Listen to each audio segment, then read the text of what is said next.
another day of Heart Snuggles. We hope you're enjoying this podcast. If you are, please leave a review or share to a friend. And today we have a really cool guest, so go ahead and give yourself a little introduction. Yes. Hi, everybody. My name is Anngelica Marie Echesimois. I'm based in Los Angeles. I'm a writer, television writer, and I also recently started my own business called Omekwa Organics.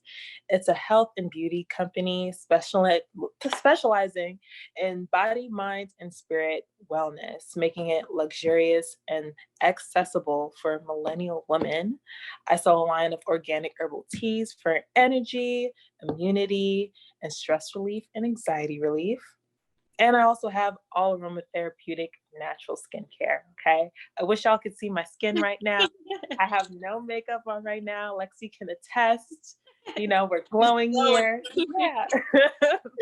So good. Yes. I love that you have all these cool passions and that you're so intentional with your little brand you have. It sounds so amazing, and I need to try your products. But share about your journey, about how you've gotten to where you are, because I know this wasn't your first job. Yes, it's been a long, winding road. I was always a creative child. I knew that I wanted to be in a creative field. Thankfully, my mother supported my ambitions because, being in this field, it's very uncertain in terms of like making a living and being stable within it. But I got into college, into USC for business and film. Had the business part to like have a little backup in there, but still spent my time at college just working with other creative people that like inspired me and challenged me and really built up a body of work. Worked in the entertainment industry, internships and stuff. And like recently talking with Lexi, like masculine energy, just trying to like be the best I could be, like climb the ladder. But I was always kind of, I didn't feel at home. I felt very unsettled. I didn't feel like I could be myself in any of these spaces. But I still went through them. And then after college, I graduated in 2019. A few months afterwards, I discovered a benign tumor in my breast. When I found it at the time, I did not know it was benign. And it did not make sense to me how I was so young and I could have, this thing that's so huge, like wrong with my body. And it really made me rethink how I was operating and the things in my life that were taking a toll in my body and manifesting in my body. I was in a job in the entertainment industry at the time that was extremely stressful and like brought me to my limit. So like when the pandemic hit, it really forced me to recognize, because I was forced to stop. I think we're all like forced to stop and like really look not only at what's around us, but what's happening inside. And, I just came to the realization, like, I'm not happy in this path. I've been on this path for 6 years, but it's time to change. So I did a complete 180 and started my health and wellness business. That my mother actually tried to start years ago, but she couldn't because she was taking care of me and stuff. She always wanted me to do this. I was always like, no, no, no, like that's not for me. I'm not supposed to do that. I'm going to be in entertainment. I'm going to write and do all these things. But then I realized like that was starting this company, this business was what I'm supposed to do. I'm supposed to help people. I'm supposed to make wellness not like this lifestyle that you have to try and like put in all areas of your life, or trying to become a different person to live well, but just make it fun and accessible and within a community of people that also want to see you do well and be well in all areas of your life. So that's where I'm at right now. What a beautiful journey, and I'm so proud of you for listening to the signs and to listening to like what actually makes you happy, and that's great. You had a supportive mother. That definitely makes the biggest difference. Yeah. So when you found your tumor, how did you work through those emotions? Initially it was shock. I immediately called my mother and told her what was happening. I was just honestly confused at like, because I had never had a health scare like that before. And I was just truly going through all the ways, like, what did I do wrong? You know, it was like very much like, what wasn't I paying attention to for this to like be happening in my body for so long? Um, so I guess I just processed it, you know, shifting from, oh, what did I do wrong to what can I do to make myself better and like, you know, prevent other things from happening in my body. Because like my mom says, like prevention is like the best protection. So I just really shifted to being intentional with how I lived. I think before I found it, I wasn't intentional with like my body. I was very externally focused instead of being, you know, focused on like my home. So that's really where things like shifted for me, I guess, when I discovered it. I did not like it blows my mind. Like I was the same way too. It's like how are we not aware of this like home that we're Mhm. living in? Like how are we not nurturing it and giving it all of our love? Instead we're just like either ignoring it or like not n- giving it like things that hurt it and not paying attention to the signs it's telling us. So yeah, it's kind of it's hard that you had to be woken up in that way, but I'm so happy that it gets really pushed you on such a healthier and more nourishing path. Thank you. Yeah. Yeah. And about that masculine energy, Oof. so we have that in common because with my single dad, and I had to really raise myself, only child, and being a really good doer and being so productive at everything and all of that. How did you help yourself move out of that really masculine energy?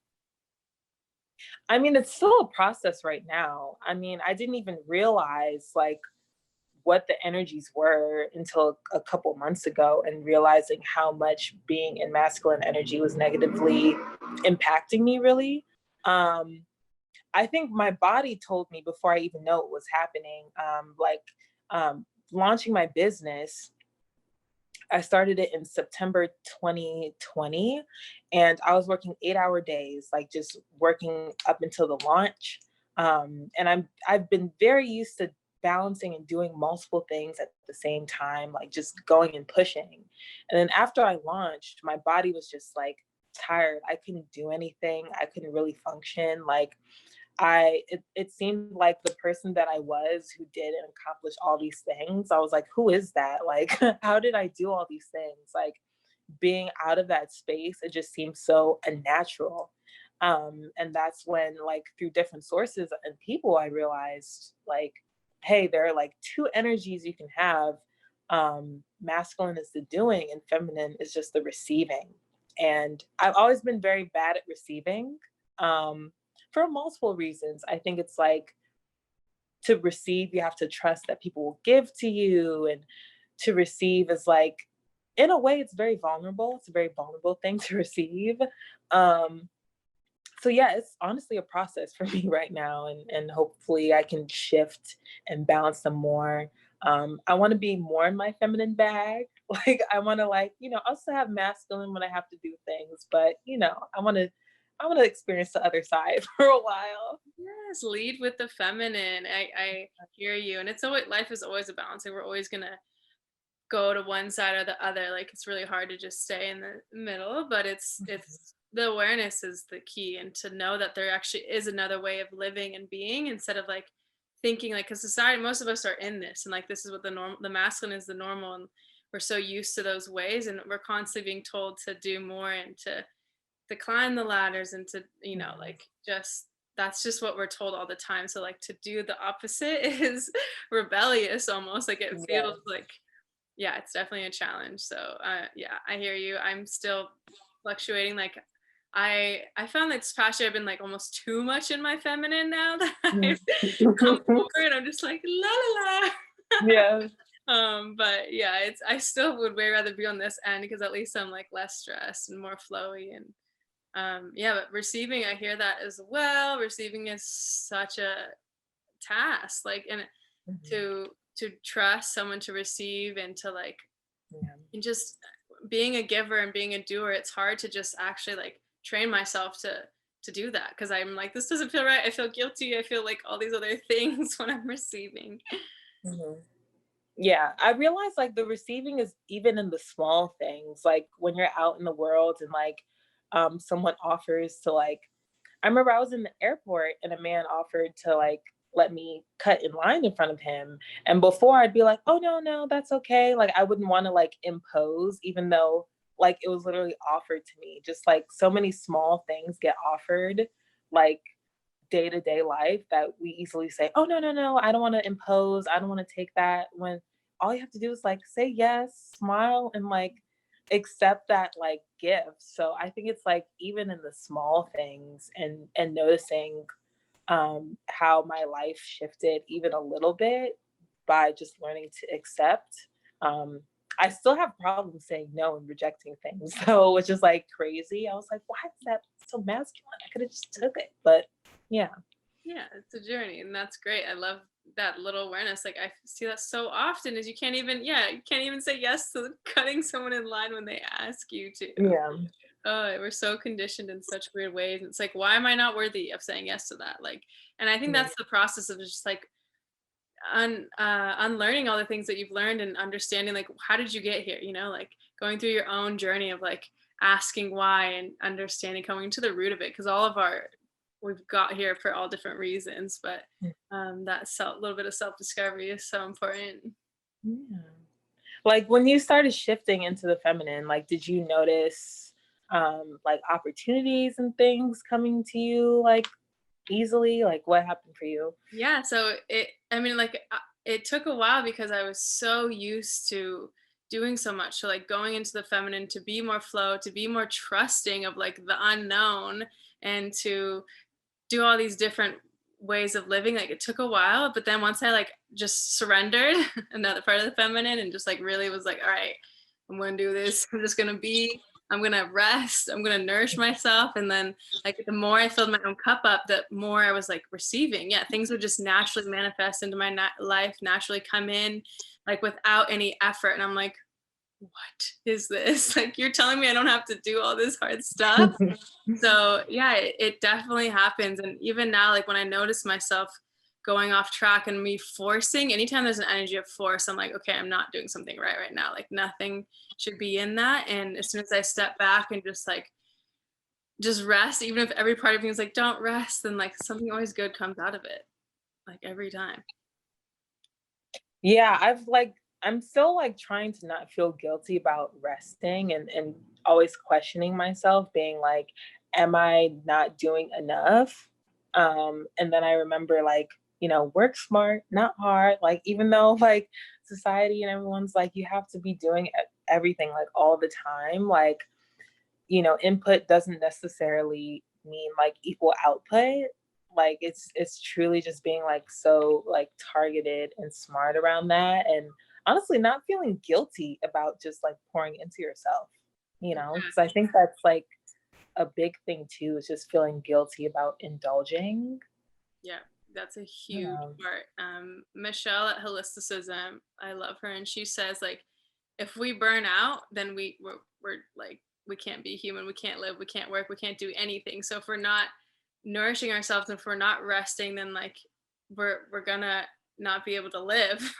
So it's like yeah, so important to rest, and the guilt just takes time. And like I think it's just like questioning like why am I feeling guilty, like where did I learn this, who taught me to be guilty to rest, and then just deprogramming like yeah. going that bringing in new beliefs. And like the subconscious mind, it just takes repetition and like consistent doing.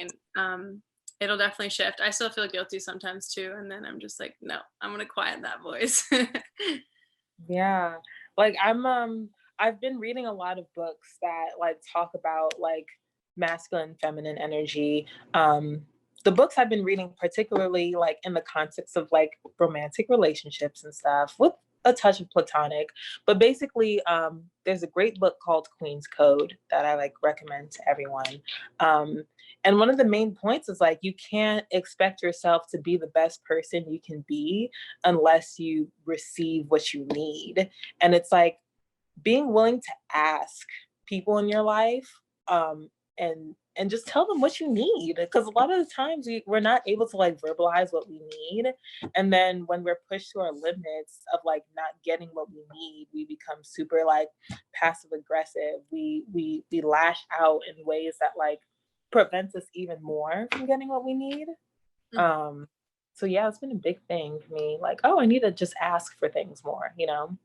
It's so simple, but it's like so crazy how hard that I it took me forever to ask. I didn't feel worthy of asking for my needs. I didn't even really, I like honestly just didn't even know how or what I needed because I never had needs. I was never given the space to, like no one, it felt like no one cared about my needs. And so I was always so focused on everyone else's needs.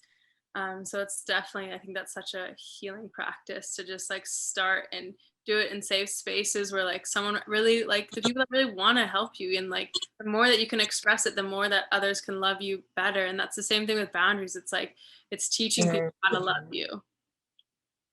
Yes, I've had a huge issue with boundaries. I've realized like that's like the two main things I'm focusing in my life right now is just like receiving, and then like boundaries in like all areas of my life. But I don't know, like, how about you? Like, how have you worked with like building and establishing and enforcing your boundaries?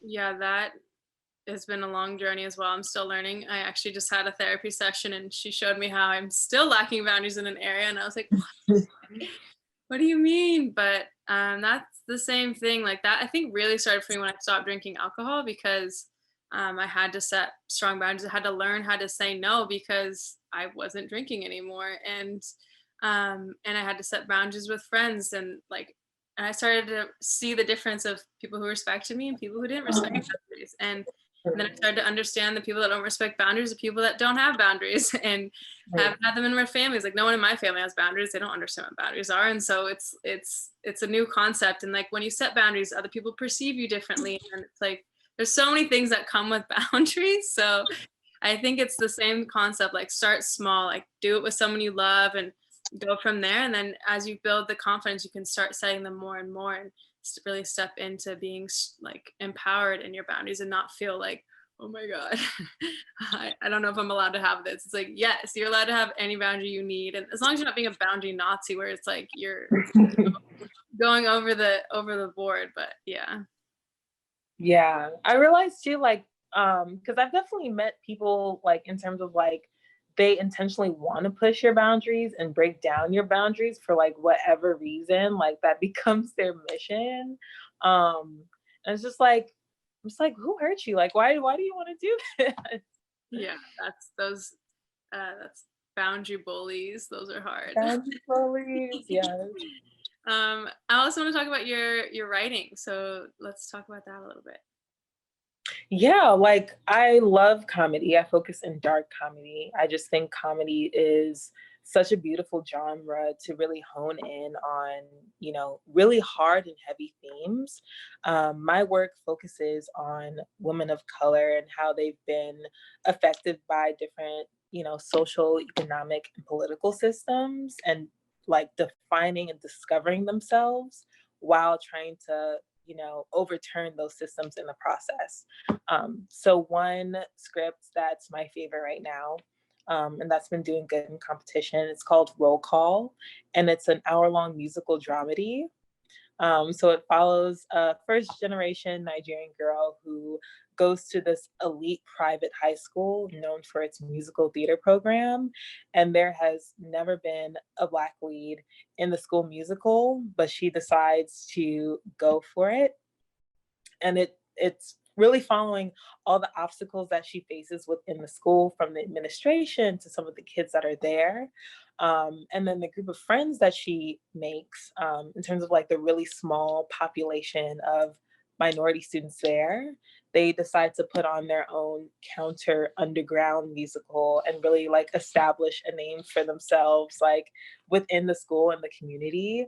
And eventually how their mission goes viral and it becomes like a whole like worldwide eye on these kids and their like pursuit. So yeah, it's just really like um really honing in on like how kids are just like in the public eye right now, and like really have the ability or kind of being forced to define themselves like online in so many different ways, and just really like distinguishing what roles we play for other people and can fall into, and how we're influenced to be in those roles, and like really discovering who we are in the process with funny musicals and things here and there. So yeah. That is incredible. Is there any way we can watch that or see that? Yeah, it's in pilot form right now, so I haven't made anything. I'm just like submitting it to festivals and competitions. Basically, the stage that I'm in as a writer, if you're interested, it's like basically to get to the next stage, to get like a manager, an agent, and like meet to be on shows. One of the most direct ways is to win a competition or get into a fellowship of some sorts with a script. Um, so that's what I'm using this script for, and just hopefully like I get enough eyes and enough people being like, hey, she can write, and then going to the next step with that. So hopefully I would love for y'all to see it. I think it should be on TV. I love the script so much, It's but yeah, we'll see. it's definitely gonna be, I got chills when you were talking about it. I'm like, "Yes, that's so good." So we're gonna have to wrap it up, but we're definitely gonna have you back on this because it was so fun. But let the audience know how they can find you and what you're offering right now, because yeah, they're gonna want more of you. Yes. Well, my personal Instagram is Angelica Always with two N's. Um, my mom's name is Ann. And then my business, Omekwa Organics, you can find on Instagram as well. OMEKWA Organics.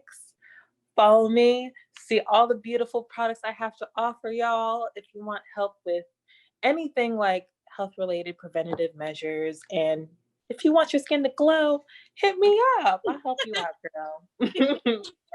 Thank you so, so much. Yes, thank you for having me.